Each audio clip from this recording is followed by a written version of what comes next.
ज़ोई अपने सपनों के राजकुमार को पाने की उम्मीद छोड़ देती है, अकेले माँ बनने का फैसला करती है और आर्टिफिशियल इंसेमिनेशन करवाती है। उसी दिन जब वो दोनों एक ही टैक्सी पकड़ने की कोशिश करते हैं तो उसकी मुलाकात स्टैन से होती है।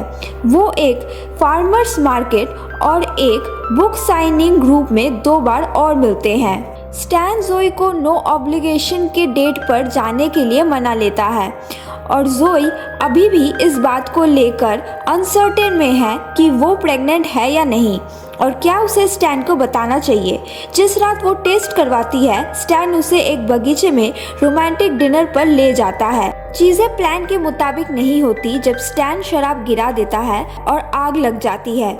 रात के अंत में स्टैन उसे वीकेंड में अपने फार्म में आने के लिए कहता है और ज़ोई को पता चलता है कि वो प्रेग्नेंट है। वो उसे ये बताने के लिए फार्म पर जाती है कि वो प्रेग्नेंट है।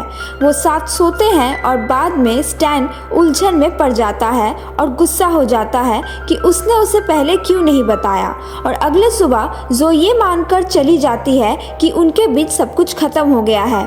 हालांकि स्टैन फैसला करता है कि वो अब भी उसके साथ रहना चाहता है और वो सुलह कर लेते हैं। वो डॉक्टर के पास जाते हैं और पता चलता है कि ज़ो असल में जुड़वा बच्चों को जन्म दे रही है।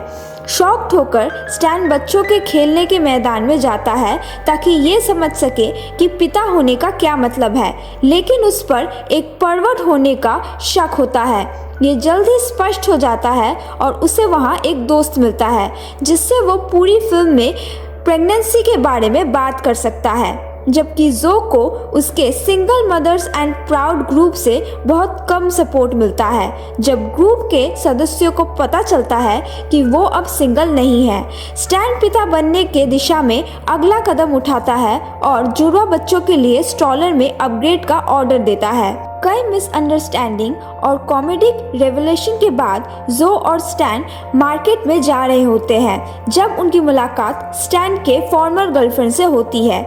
ज़ोई का मानना है कि वो उनका पिता बनने के लिए तैयार नहीं है और वो दोनों ब्रेकअप कर लेते हैं। बाद में स्टैन द्वारा ऑर्डर की गई स्ट्रोलर आ जाते हैं और ज़ोई को पता चलता है कि स्टैन जाने वाला ही नहीं था। अपने दादी की शादी में ज़ोई का वाटर ब्रोक हो जाता है और हॉस्पिटल जाते समय वो मार्केट में रुकते हैं। ज़ोई स्टैन से माफ़ी मांगती है और वो मामले को सुलझाने लगते हैं। स्टैन वो सिक्का निकालता है जो उसने पहले मुलाकात में दिया था और ज़ोई उस पर और ज़्यादा भरोसा करने का वादा करती है। ज़ोई जुड़वा लड़कियों को जन्म देती है जिनमें से एक का नाम वो पेनी रखते हैं। अंत में स्टैन ज़ोई की पालतू जानवरों के दुकान के बगल में एक स्टोर खोलता है और ग्रैंड ओपनिंग स्पीच के बाद स्टैन ज़ोई से शादी के लिए पूछता है और वो हाँ कर देती है। घर लौटते समय वो अचानक एक डस्टबिन में उल्टी कर देती है और उसे एहसास होता है कि वो फिर से प्रेग्नेंट हो सकती है।